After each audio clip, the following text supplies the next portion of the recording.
couple of weeks ago, actually, it's nearly a month ago in fact now, we did the first one of these actions, and we went down Market Street, we invaded Barclays Bank, gave them a bit of a message. We moved off down Market Street and Tesco closed its doors before we could even get there. And then we went up to Marks and Spencer's and occupied M&S for a little bit as well.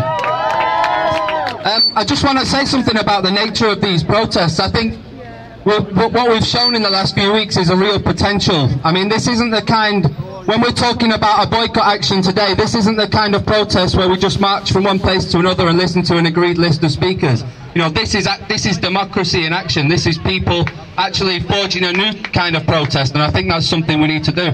I think that there's something we've seen in Manchester this week. If anyone had any doubt that this is a political campaign, the so-called political leaders of Manchester, the councillors, the leader of Manchester City Council, Sir Richard Leese, and his henchman Pat Carney have come out publicly in opposition to what we're doing. They're saying we're anti-Semitic, they're saying that we have the potential to cause violence and distress to people.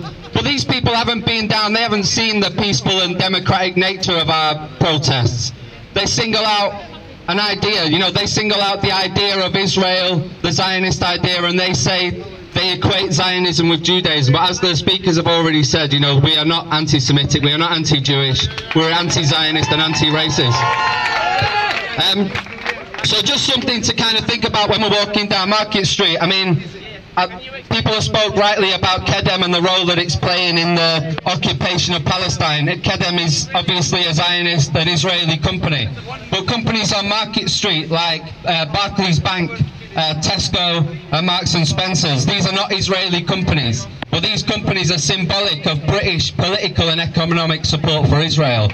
Barclays Bank is actually involved in allowing military hardware companies to send drones to the Israeli army.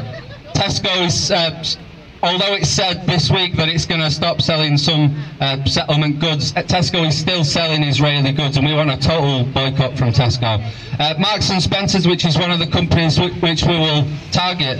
You know, we did protest outside of Marks and Spencer's for years, and the classic line of the Zionists was, this is an anti-Jewish thing. Well, actually, Marks and Spencer's is owned by British people, it's owned by British billionaires, who actually have political links with the Israeli state. There's no religious element to it whatsoever. The company leaders of Marks and Spencer's are in the British-Israeli Chamber of Commerce, and they've won awards actually from successive Israeli governments for their political support. So don't be sidetracked by the kind of arguments we might get from fascists, from Zionists on the street who will come out with this line or another. Their aim is to try and distract us from what we're doing, which is a political boycott, a political campaign. So, just as I was saying, this is an open mic. If anyone wants to come and speak, we've got about 10 minutes before we move on. So I'm just going to pass over to a comrade from Jews for Justice.